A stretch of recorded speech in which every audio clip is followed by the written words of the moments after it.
I recently immersed myself in the musical universe of Philip Glass by listening to his music and reading his autobiography, Words Without Music. So what can you learn from Philip Glass?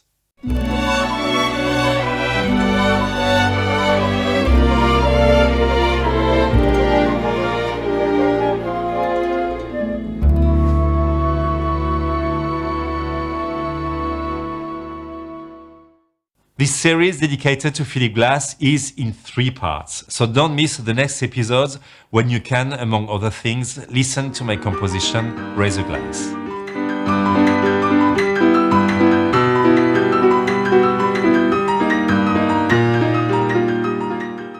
But before beginning this video, subscribe and like, it's free. Oh, it's a great thing to do. Philip Glass is an American composer and pianist born January 31st, 1937 in Baltimore, USA. He is regarded as one of the most influential composers of the late 20th century. I'm not going to summarize the whole life of Philip Glass here, but I would like to provide some biographical details that will help you understand the artist's evolution. His parents were not musicians, but his father, a music lover, had a record store. My father was self-taught, but ended up having a very refined and rich knowledge of classical, chamber and contemporary music. After dinner, he would sit in his armchair and listen to music until almost midnight. Through his father, Philip listened to a vast repertoire of music, including classical and contemporary works. In his book, he mentions Bartók, Shostakovich, Stravinsky, and many modernists of his time. His earlier writing was particularly influenced by chamber music. The sounds of chamber music entered my heart, becoming my basic musical vocabulary. Philip Glass is a jazz lover, and he had the opportunity to see all the geniuses of this music during the time he lived in New York. Charlie Parker was the great genius I had admired most in my youth. To me, he was the Johann Sebastian Bach of bebop. His alto playing was beyond superb. The next person who had that power in his music was John Coltrane. Bud Powell became my favorite piano player. He and piano weren't adversaries, but he was able to physically pull the music out of the instrument. Art Tatum was a more accomplished pianist. However, Bud Powell was, for me, the more emotional player. His interest in jazz is reflected in his rhythmic and syncopated music.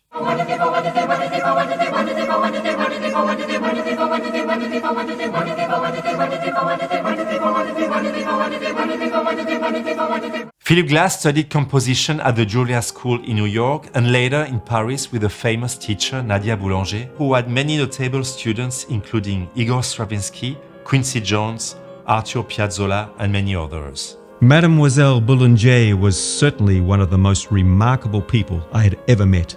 The first day I met her, I offered her a handful of my best compositions. She silently and very quickly worked her way through them. Finally, she paused and stabbing one measure of music with her long pointed finger, she proclaimed triumphantly, "Ah, this was written by a real composer." That was the last compliment I heard from her for the next 2 years. If you had studied with her diligently, you would end up with a toolbox of shiny, bright tools that you knew how to use. And that was a tremendous thing. Nadia Boulanger was an extremely demanding teacher, constantly repeating like a leitmotif, "It is necessary, mandatory to make an effort." But despite her toughness and the rarity of her compliments, this anecdote told by Philip Glass is very touching and shows the deep kindness of this woman.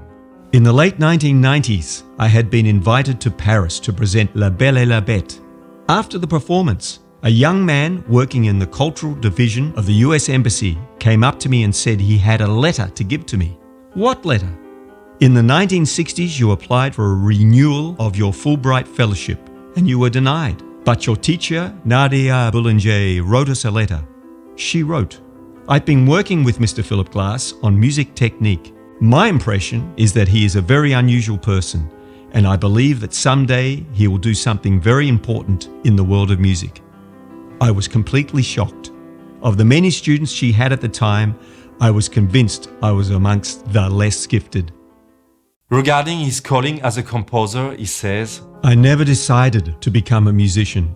I simply followed the only path that was available to me, and therefore I accepted a lot of hard work and a lot of what other people would call deprivation. It didn't bother me at all because I was so focused on the work itself. But before being able to fully make a living from composition, he held all sorts of jobs, plumber and taxi driver, while maintaining a daily discipline of composition. I could not make a living working full-time as a musician-composer until 1978, when at the age of 41, I was commissioned to compose Satyagraha for the Netherlands Opera. Still, all those years of day jobs, 24 years, it never bothered me. One of my favorite passages in the book is when he's talking about the discipline of a composer. And actually, it reminded me in 2020 when I decided to compose my cycle of 24 preludes for piano. I decided to sit in front of the keyboard every day at 8 in the morning, no matter what I wanted to compose or not. And at the beginning it was difficult because I think I was staring in the space most of the time. But after a while, it really unlocked my creativity. I realized right away that I needed to quickly develop impeccable work habits. My first goal was to be able to sit at a piano or desk for 3 hours. I set a clock on the piano, put some music paper on the table nearby, and sat at the piano from 10 a.m. until 1 p.m. It didn't matter whether I composed a note of music or not.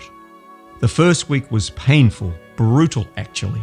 At first, I did nothing at all during those 3 hours. I sat like an idiot without any idea of what to do. When the 3 hours were up, I bolted for the door and practically ran out onto the street, so relieved that I was away from the piano. Then, slowly, things began to change. I started writing music just to have something to do. It didn't really matter whether it was good, bad, boring, or interesting. And eventually it was interesting. So I had tricked myself into composing something. From then on, the habit of attention became available to me, and that brought a real order to my life. And now let's talk about the music of Philip Glass and let's analyze why his music sounds like Philip Glass.